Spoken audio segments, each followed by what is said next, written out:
À la une de cette édition, ce coup d'accélérateur donné au processus de mécanisation agricole au Burkina. 4 coopératives d'utilisation de matériel agricole sont désormais dotées de tracteurs. De quoi passer d'une agriculture de subsistance à celle orientée vers le marché. Dans ce journal, une large page consacrée à la culture avec un clin d'œil à Bézik Soul. L'un des précurseurs du mouvement rap au Burkina signe son retour sur la scène musicale. L'artiste sera avec nous pour nous parler de son actualité. En actualité internationale, nous serons au pays de l'oncle Sam où le Capitole vient d'essuyer une nouvelle attaque. Une attaque qui a fait 2 morts dont l'assaillant est un policier. Actualité à suivre en fin d'édition. Merci de nous recevoir chez vous. Passer d'une agriculture de subsistance à celle orientée vers le marché, l'ambition est affichée au département en charge de l'agriculture. La réalisation de cette ambition passe, vous le savez, par la mécanisation du système de production.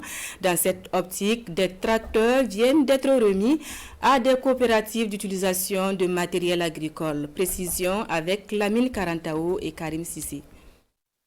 Les coopératives d'utilisateurs de matériel agricole cumin des hauts-bassins, de la Boucle du Moun et du Sud-Ouest peuvent sereinement entamer la campagne agricole 2021-2022. Et ce, grâce à ces tracteurs offerts par le ministère en charge de l'agriculture. Des outils qui viennent soulager les bénéficiaires.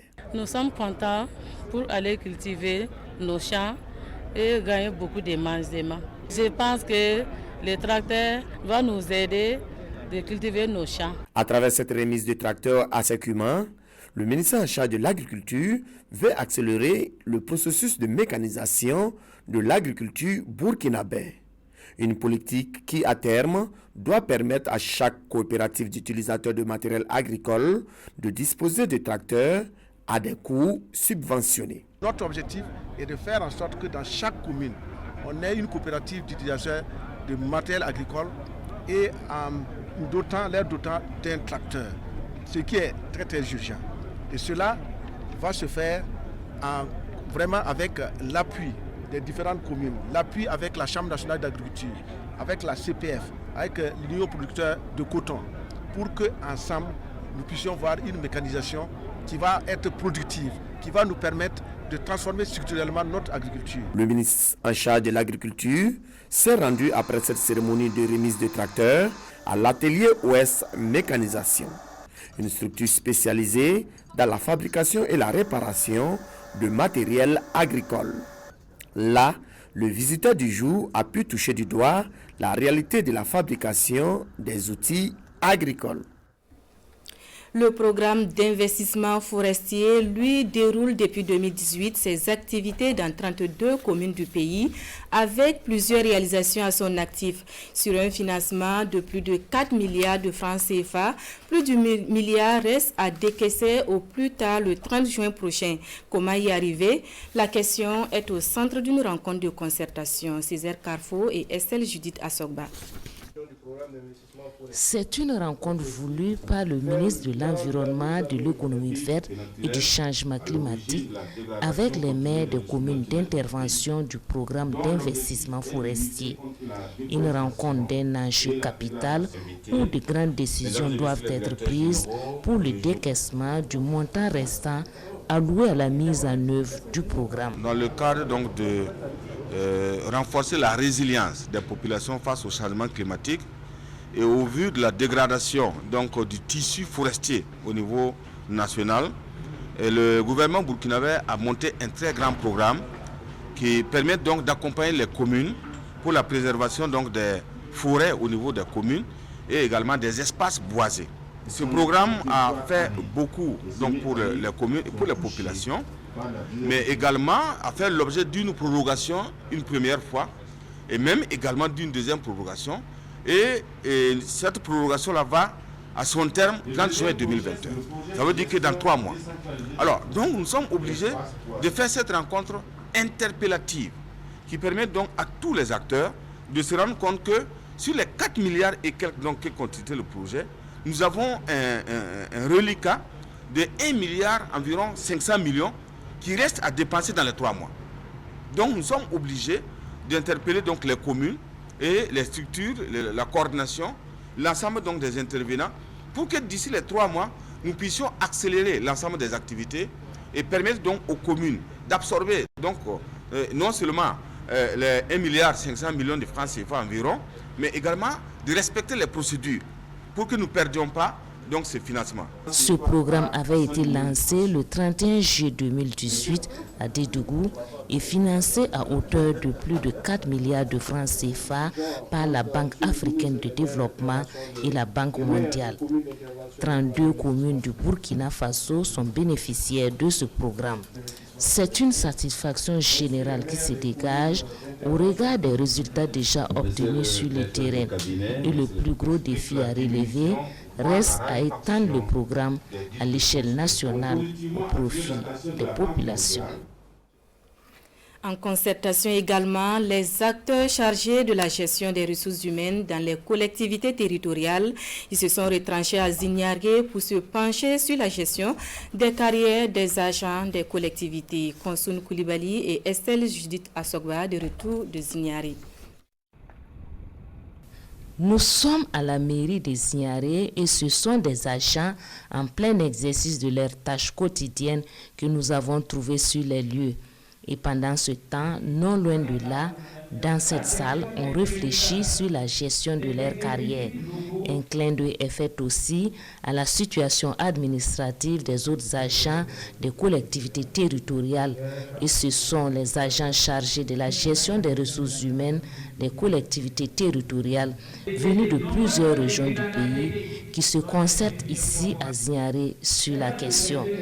Objectif, assainir la situation de l'ensemble du personnel des communes et des régions. Lors de ces missions d'appui conseil, ils ont constaté un certain nombre d'insuffisances et d'incohérences au niveau de la gestion des actes des agents au niveau des collectivités territoriales. Comme insuffisance, on peut citer par exemple la mauvaise tenue des dossiers individuels, c'est très important. La lenteur dans la prise des actes d'avancement, de titularisation, l'absence d'organisation de concours, tels que les concours directs ou professionnels. Donc l'atelier que nous venons de lancer ce matin va permettre à ces différents acteurs de partager ces insuffisances et de s'accorder vraiment sur l'essentiel. Des difficultés qui engendrent des frustrations diverses comme la démotivation des agents avec pour corollaire des rendements en deçà des attentes. Et la rencontre des Zignaré offre l'opportunité aux gestionnaires des ressources humaines, aux secrétaires généraux des collectivités territoriales et aux agents du ministère de l'économie et des finances de partager leurs expériences, surtout les bonnes pratiques en la matière. Ils consacrent 2 jours pour s'adonner à cet exercice, un exercice qui sera assorti de propositions de solutions à même de contribuer à la gestion efficace et efficiente des ressources humaines. De Zignaré, nous remettons le cap sur la ville de Sia où les responsables du fonds d'appui à la presse privée étaient à la rencontre des acteurs de la presse privée de la ville. Il s'agissait de leur expliquer les mécanismes de financement et de subvention. Une rencontre qui a donné l'occasion aux participants de poser leurs préoccupations. La synthèse des échanges avec Kassoum Milogo et Ismaël Satounet Paris. Les journalistes de la presse privée burkinabé peuvent désormais se mettre ensemble pour faire leurs demandes de subventions et de crédits au fonds d'appui à la presse privée.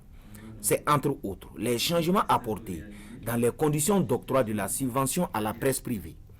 Pour ce faire, il est donc de bon ton d'expliquer ces nouvelles mesures aux premiers acteurs que sont les journalistes.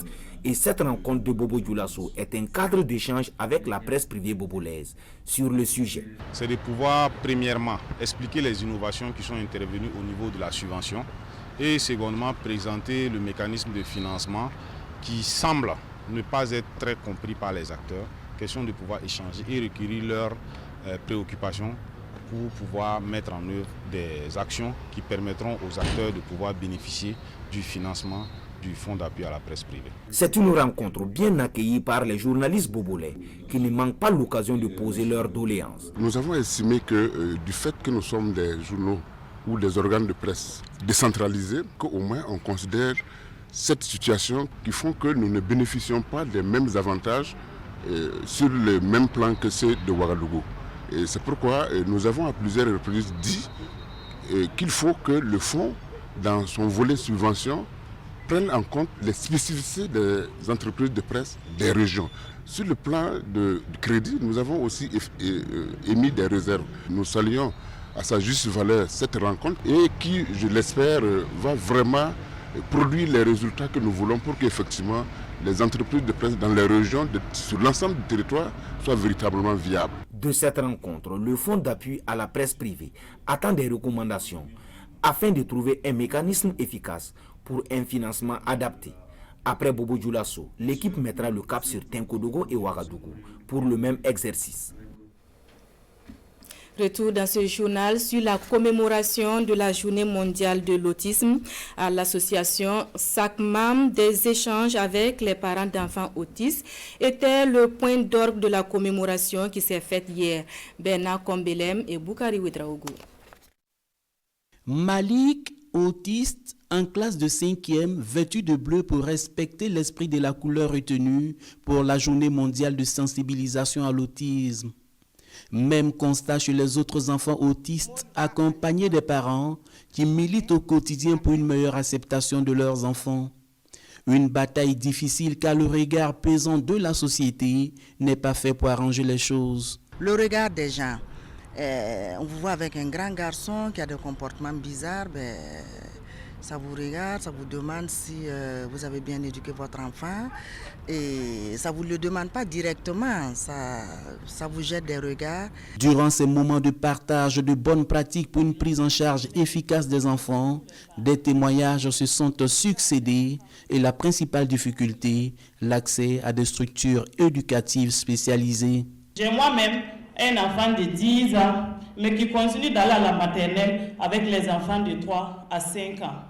Et je reste convaincue qu'il y a beaucoup d'enfants qui sont dans le même cas. Notre vrai problème, c'est le manque de structure pour la prise en charge de ces enfants. Parce qu'en termes de coûts, c'est vraiment élevé. On paye doublement. Moi, par exemple, je paye doublement. Je paye l'école classique, je paye le centre, le transport pour aller à l'école classique, les goûters et le centre aussi, c'est pareil. Une éducation accessible pour ces enfants, le message est entendu du côté du ministère de l'Enseignement qui dit être déjà dans une dynamique d'éducation inclusive. Il y a un handicap que dans la tête.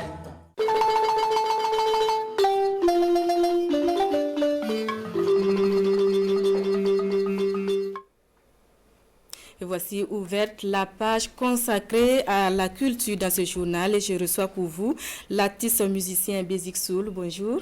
Bonjour. Bienvenue. Merci beaucoup de cette invitation. Nous serons à vous dans quelques instants. Avant, je vous invite à suivre avec nous ce flashback sur votre carrière musicale, une carrière de 24 années retracée ici pour nous par Konson Koulibaly et Amadou Marcel Tou.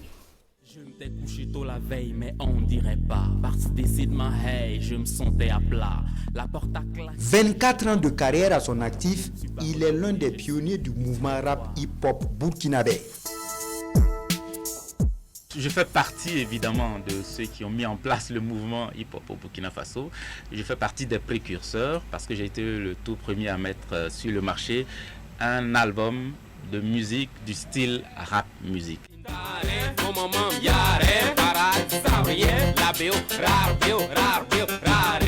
Et malgré l'ascension des autres styles et genres musicaux, Basic Soul a toujours cru à son art. Mieux encore, il continue de se bonifier afin de redonner à ce mouvement toute sa notoriété. C'est vrai qu'au tout début, le mouvement est né avec un esprit de mode, un esprit, on va faire comme ce qui se fait en Côte d'Ivoire, au Sénégal, en France, aux États-Unis. Et il y avait beaucoup d'élèves, il y avait beaucoup d'étudiants qui par la suite, chacun a embrassé autre chose comme carrière. Mais nous qui sommes restés, je crois que ceux qui ont duré, ceux qui durent, c'est ceux qui ont considéré que c'est une vraie pratique professionnels et qui se sont inscrits donc dans une certaine rigueur, un certain apprentissage de longue durée, et c'est ce qui fait que nous sommes encore là et que nous ne comptons pas raccrocher de sitôt.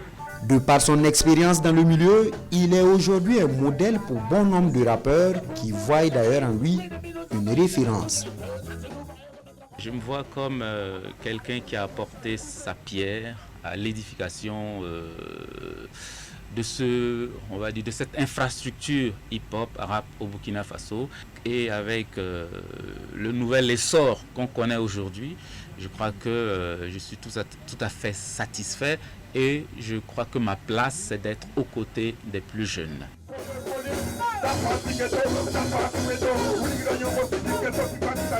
On ne peut pas parler du hip-hop sans parler de Basic Soul parce qu'il a été aux premières heures de notre mouvement. Et moi, j'ai eu la chance d'être son backer. Dans le milieu, on dit celui qui accompagne le rappeur, il est humble. Et vraiment, en matière d'écriture, il nous a tous inspirés. De quoi agrémenter le concert dédicace du nouvel album de ce monument du rap burkinabé, prévu pour ce 3 avril. Mon papa a monté par ça, et même si c'était le cas, personne ne le saurait, tu vois. Retour sur ce plateau avec notre invité Basic Soul. Est-ce que tout est fin prêt pour ce soir? Tout est fin prêt. Je viens du Sénasa où il y avait la séquence de répétition pour voir si tout est en place. Et effectivement, tout est en place. On a fait la balance et ça promet pour ce soir. Ok, tout va bien. C'est le titre de l'album qui sera présenté ce soir au Méloman. Vous êtes sûr que tout va bien? On n'est pas sûr que tout va bien. Mais on est au moins sûr que si on fait les choses dans l'ordre, dans la discipline, dans les règles, tout ira bien. Ce que je veux dire, c'est qu'il faut chaque jour en se levant se dire que c'est un défi perpétuel, un défi quotidien. Et s'atteler donc à faire repousser ses propres limites de sorte à concrétiser ses rêves. Voilà. Alors, quelle est la coloration de cet album? Est-ce que Basic Soul est resté fidèle à lui-même à travers des messages engagés, à travers le rap? Bien sûr, le rap, c'est avant tout une musique engagée. C'est une musique à thème, une musique à texte. Donc, bien sûr, il y a un certain nombre de messages qui sont véhiculés dans cet album. La fierté à être ce qu'on est, à être africain, à être noir, à ne pas être complexé. De la valeur qu'on doit donner au travail et aussi donc aux différents enseignements qu'on doit tirer de la manière dont nous devons nous mobiliser pour que le pays, le Burkina Faso, redémarre. Ça, c'est dans une chanson Haut les cœurs où je rends hommage un peu à tous ceux qui sont au front. Eh bien, l'album est assez coloré et avec des rythmiques qui vous feront voyager, j'espère. Et donc, il y a de l'engagement, il y a des thèmes plus légers aussi. En fait, c'est un univers que j'ai concocté et j'espère qu'il sera au goût du public. Alors, 24 années de carrière musicale et toujours vous êtes fidèle au rap. Qu'est-ce que ce style musical vous a apporté? Eh bien, satisfaction morale. Parce qu'avant que ça soit du rap, c'est de la musique. Et on sait, on connaît les vertus de l'art, de la musique de façon générale. Et donc, pratiquer cet art pendant aussi longtemps, c'est s'inscrire dans une logique d'ouverture d'esprit. Parce que c'est un travail de créativité, c'est un travail d'introspection personnelle, c'est vrai, mais c'est aussi un travail de collaboration, que ce soit au studio, que ce soit sur scène, que ce soit avec la presse, que ce soit avec les autres artistes, etc. Et donc, la musique de manière générale au Burkina Faso, ça n'enrichit pas considérablement. Je ne veux pas dire que ça m'a enrichi, mais ça m'a apporté énormément en termes de valeurs, d'expérience et que j'essaie de partager. Vous n'êtes pas tenté par d'autres genres musicaux quand on sait que le rap, entre griffes, est en perte de vitesse ces derniers temps? le rap, on va dire, a été en perte de vitesse pendant une décennie. La décennie écoulée, donc en 2010 et 2020. Mais il faut reconnaître que depuis 1, 2, 3 ans, le rap est en plein essor. Vous voyez, vous constatez qu'il y a des jeunes qui sont là et qui sont en train de monter en flèche et qui sont en train de rafler aussi les lauriers, les différentes récompenses de la musique, pas seulement dans le rap, mais sur la scène musicale au Burkina. Ce sont les jeunes rappeurs qui sont au premier plan. Donc, je crois que le rap a encore un bel avenir. Alors, Bézik Soul n'est pas qu'artiste, vous êtes aussi activiste. On vous a connu aussi, surtout sur la toile, très critique à l'égard de la gestion de la chose publique. Quel est le sens de votre engagement? Bien, le sens de mon engagement, c'est de... ça va être un peu égoïste de le dire, mais j'ai envie de vivre dans une société où les choses sont à leur place, les choses sont dans l'ordre. Je n'ai pas envie de galérer chaque jour dans la circulation parce qu'il y a de l'incivisme ou bien parce que les services municipaux n'ont pas fait leur travail pour que les feux marchent ou qu'il y ait des routes praticables. Faire en sorte d'aller à l'hôpital et de ne pas rester dans un couloir, de pouvoir scolariser mon enfant dans l'école public sans être obligé d'aller faire des choses pas catholiques pour avoir de l'argent pour amener mon enfant au privé. Voilà. Donc le sens de mon engagement, c'est faire en sorte que notre société s'améliore. Et pour que la société s'améliore, le citoyen, un bon citoyen, doit avoir le regard sur la gestion de la chose publique. Et il faut que ça commence à la base. Il faut que chaque citoyen se dise que le travail, ou en tout cas la fonction, la charge de conseiller municipal, par exemple, du quartier, peut lui échoir. Il doit interpeller le conseiller municipal, il doit conseiller le maire, il doit interpeller le maire. Il doit, tant que faire, participer au conseil municipal pour donner son mot. Donc, je veux dire, l'activisme, c'est bien sur les réseaux sociaux, mais c'est encore mieux sur le terrain. Comme on vous a vu avec le ballet citoyen. Alors, un mot sur le concert de ce soir, le prix d'entrée, etc. Eh bien, le concert, tout est déjà fin prêt. Il aura lieu au Sénasa à 20h pétante. Et je serai accompagné par des musiciens aguerris. Je serai aussi accompagné par Nourat, par Smokey et par toute la crème du hip-hop au Burkina qui seront sur scène à cette occasion. Et donc ça va être un spectacle de 2 heures en son, en lumière, en émotion, voilà. Merci d'avoir accepté notre invitation. Merci de m'avoir invité. Et très bonne suite. Merci. Vous restez avec nous pour la suite de cette édition. Une suite toute en musique avec la 5e édition du village d'expression des musiques africaines de Ouagadougou qui bat son plein depuis le 1er avril. Depuis jeudi donc, des talents de la musique burkinabé et africaine se succèdent sur scène. Le Vemao, c'est aussi une rue marchande et un espace gastronomique. Le reportage de Jean-Eudes Bayala est ici à Kanana. Saba, au rythme de la 5e édition du Vemao, le village d'expression des musiques africaines de Ouagadougou.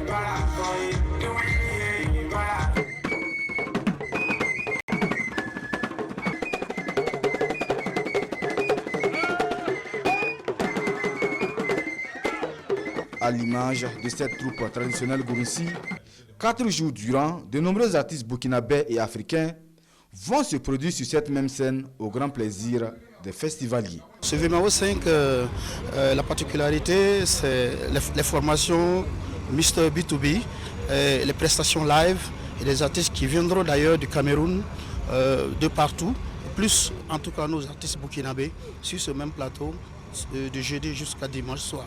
Le Vemao, c'est avant tout un cadre artistique et de rassemblement de la jeunesse ouagalaise.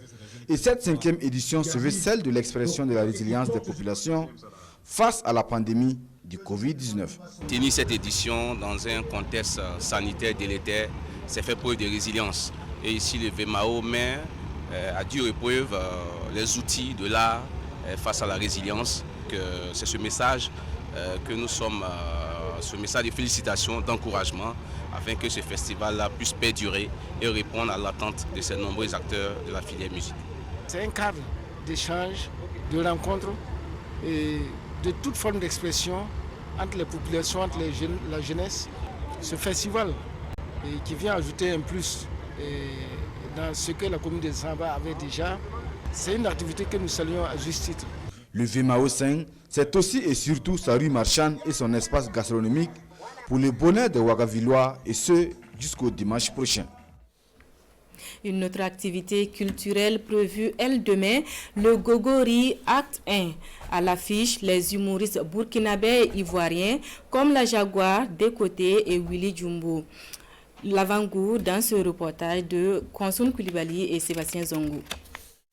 Il y a une dame qui s'appelle Amélie. Si vous ne la voyez pas derrière moi, c'est pas exprès. Non. Parce que depuis qu'elle a su que moi je suis déjà à Ouaga pour me faire doter, Amélie dit elle vient. Non. Mais il ne faut pas venir gâter mon deal. Il faut la laisser venir aussi. Bon, elle n'a pas venu, non. Oui. Mais si elle vient, je sais que les femmes du Burkina, vous êtes prêtes. Voilà. Amélie, là, c'est du vieux jeu, c'est du passé. Les hommes, venez. Je vais vous donner les petits think-tank. Comment on va bouffer l'argent des femmes? L'argent des femmes, c'est doux. Bon, les femmes, ça ne fait rien. Hein? Mais venez quand même. Venez soutenir Amélie. Mais moi, je suis sûr que ce jour-là, la meilleure va donner la dot. Et surtout, venez regarder un très beau spectacle. C'est le moment d'inverser la tendance. Vous avez parlé longtemps d'émancipation. La femme est émancipée. Montrez-nous ça maintenant. Payez facture, payez les tickets pour venir à Gogori. Hein? Ticket grand public, 5 000 francs. Hein? 10 000 francs pour les VIP. Maintenant, si tu es dans Narine comme ça de deux côtés pendant que l'entrée se fait doter, tu payes 20 000 francs, c'est fini. Et puis, attends. J'ai appris une nouvelle, hein. J'ai appris qu'il y a de grands artistes d'ici et puis de l'extérieur qui ont décidé de venir te soutenir. Ah bon? Il y a des hommes dedans, il y a même une femme dedans. Je peux hésiter. Non, c'est hésiter. Alors, il y a la grosse star de la musique camerounaise africaine, Mr. Léo, celui qui a les dreads là. Il va me passer un peu de dreads là.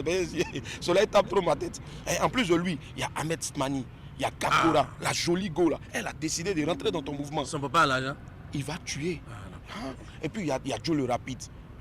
Et puis il y a l'autre là, comment il s'appelle, en plus de Joe le Rapide là, la Jaguar. Lui, quand il arrive, on s'est fait. Donc venez, dimanche de Pâques, à partir de 20h, à la salle Canal Olympia.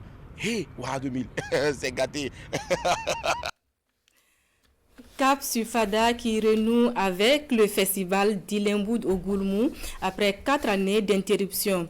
Et c'est parti depuis hier pour la 14e édition. Une édition qui met les arts et la culture au cœur de la résilience dans la région de l'Est. Presley Kemtore et Jérôme Tendano. Sous le signe de la résilience, le festival d'Ilemboud au Goulmou Festdig renaît de ses cendres 4 ans après. La 14e édition lancée ici sonne comme une réponse à certains a priori sur la région de l'Est et met en évidence le lien entre culture et paix. Quand on est à l'extérieur, on entend vraiment comment la région est caricaturée. Bon, c'est trop loin, même pas à l'extérieur, c'est le reste qu'à Ouaga. On ne sait pas si on a trop envie de venir, hein, mais quand on vient, on se rend compte que vraiment la vie continue. Donc ça fait partie des motivations de redonner goût à la chose culturelle. Ce festival-là, pour nous, ça contribue sérieusement à la culture de la paix, au développement des capacités de résilience des populations et de la découverte de sa propre personnalité. Le festival d'Ilemboud, c'est aussi l'expression de l'hospitalité du Gourmou. Et chaque festivalier y trouve son compte. On a quitté Ouara pour venir ici faire le festival là. Ça nous permet de faire des bonnes choses. Il y a des bouchettes, il y a des saucisses aussi. En vertu des pouvoirs qui me sont conférés, au vu de la parenté à plaisanterie, tous les 2 rois du Goulmou sont dissous. Et je prends les rênes en ma qualité venant directement de Yatanga. C'est ma première participation à cet festival. Je vois que il y a l'affluence. J'invite d'abord la population de Fada de venir découvrir ce que j'ai amené du Togo. À l'occasion de cette 14e édition du festival d'Ilemboud au Goulmou, 4 personnalités sont désignées ambassadeurs pour leur effort dans la promotion de la culture gourmandier.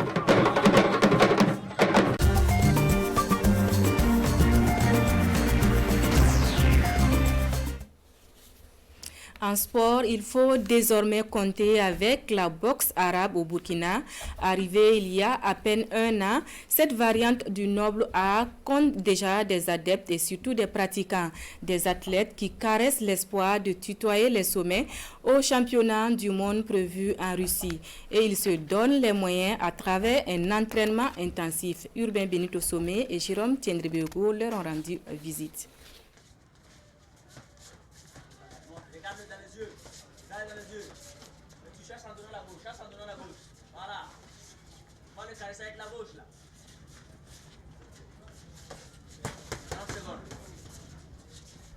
Enchaînement gauche-droite, esquive de la pure boxe anglaise. Et pourtant, Israël Mano et Herman Nebier sont en plein dans la préparation des championnats du monde de boxe arabe. La boxe arabe, c'est un sport de combat, utilisant les pieds et les poings. Et la seule différence avec les autres sports de combat, ici on utilise les genoux avec les saisies balayages. C'est tout, c'est ça la différence. Sinon c'est comme kickboxing ou bien la boxe thaïlandaise.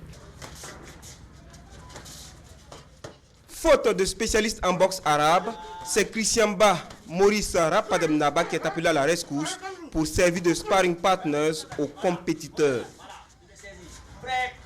Moi personnellement, je suis entraîneur de boxe anglaise. Donc présentement, je me focalise sur la boxe anglaise. Maintenant, vu que les boxeurs même faisaient le kickboxing, ils jumellent maintenant les pieds pour pouvoir déstabiliser leurs adversaires. Donc moi, je me focalise sur la boxe anglaise et puis eux se perfectionnent avec les pieds. Se servir des pieds est plus qu'une nécessité dans un combat de boxe arabe. Et pour asseoir l'équipe du Burkina pour les championnats du monde de Moscou 2021, les techniciens ont dû jeter un regard sur le background des prétendants à la sélection.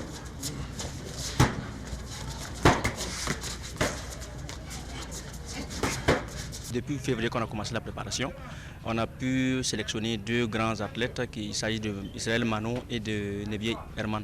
Des gens qui sont issus d'autres sports de combat, notamment le Kung Fu Wushu et le Vovinam Viet Vodao. Et ils sont des champions aussi dans pas mal de disciplines, notamment dans la boxe anglaise et dans leur discipline de prédilection. Voici Israël Mano, 28 ans, 1,88 m pour 90 kg. Un athlète pluridisciplinaire de haut niveau, lutte traditionnelle, boxe anglaise, kickboxing, Vovinam Viet Vodao, Kung Fu Wushu et maintenant pratiquant de boxe arabe depuis quelques mois. J'ai fait pas mal de compétitions aussi, donc je pense que c'est quand même ça mon atout. Voilà, je pense que ça va me permettre, par la grâce de Dieu, de me tirer quand même du lot. Sortir du lot suppose une victoire sur le premier adversaire.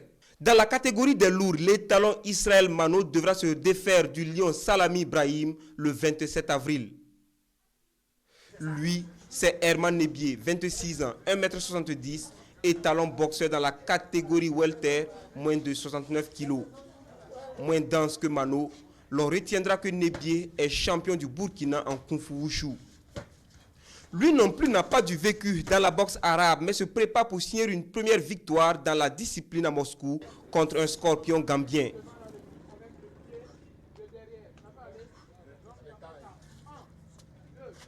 On a essayé de faire des recherches sur nos adversaires aussi, voilà, voir un peu les niveaux, voilà, un peu est-ce que voilà, ils pratiquent quel genre d'art, comment ils sont bons dans quel truc, voilà. Et par rapport à ça, chacun essaie de travailler par rapport à son adversaire en fait. Les étalons usent de méthodes car conscients des limites dans leur préparation. Jusqu'à présent, on n'a pas eu un bon boxeur de kickboxing pour pouvoir les affronter, pour qu'on puisse voir réellement leurs faiblesses et puis leurs avantages. Mais j'ai essayé d'aller avec la boxe anglaise pour déstabiliser mon adversaire. Mais quand il a mélangé les pieds, bon, je me dis que c'est un peu moyen. Il faut donc hisser le niveau de la préparation pour la dernière ligne droite avant le rendez-vous russe. On a eu à appeler quelques boxeurs qui doivent venir nous appuyer. Puis ils viendront la semaine prochaine pour qu'on puisse corriger. Bon, c'est vrai que le talent n'est plus ça, mais avec la semaine prochaine, je crois qu'on pourra corriger un peu les lacunes qui nous restent à faire. On a le soutien du ministère des Sports et des Loisirs. Ça, il ne faut pas le cacher, ils nous soutiennent depuis longtemps et ils continuent de nous soutenir. Et on lance encore un appel s'ils peuvent faire un peu plus. Un peu plus, non seulement pour le rendez-vous moscovite, mais aussi et surtout pour l'ancrage de la boxe arabe au Burkina. Après seulement quelques mois d'existence, une pépinière est déjà en activité. En religion, nous vous faisons écho de la célébration en différé de la naissance du prophète Mahomet, célébration du guide spirituel Cheikh Abdulaziz Soré et ses fidèles qui se veut un rassemblement autour d'un idéal, la paix et la cohésion sociale. Adama Giti et Sekou Zongo. La cuvette du stade du 4 août pour se rappeler et commémorer la naissance du prophète Mahomet. Il est 23h et le cheikh Abdulaziz Agib Soré fait ici son entrée. Le moment est solennel et le guide spirituel donne le ton et ses fidèles venus d'horizons divers marquent leur présence. Ainsi, par cette célébration, l'association des adeptes du prophète Mahomet entend marquer son attachement à la paix et à la cohésion sociale au Burkina Faso. Surtout un point fort, il y a cohésion sociale, vivre ensemble, amour et paix. Notre combat, c'est la recherche de la paix et la cohésion sociale. Malgré nos différences de croyances, il faut accepter son prochain. Les hommes naissent égaux et la liberté d'appartenir à une confession religieuse doit être aussi reconnue. Cheikh Abdulaziz Agib Soré appelle donc au retour aux fondamentaux de l'islam, socle d'un mieux vivre ensemble. Il est un biligame, ti obligé l'islam de fungo pour un pili. Mbolu mengtibi l'islam ba, yali l'islam meng beba parce que l'islam amparati nede na yata l'islam. Aujourd'hui, les gens se cachent derrière la religion pour faire du mal. C'est méconnaître l'islam et c'est triste. Un bon musulman doit donner le bon exemple au sein de sa communauté.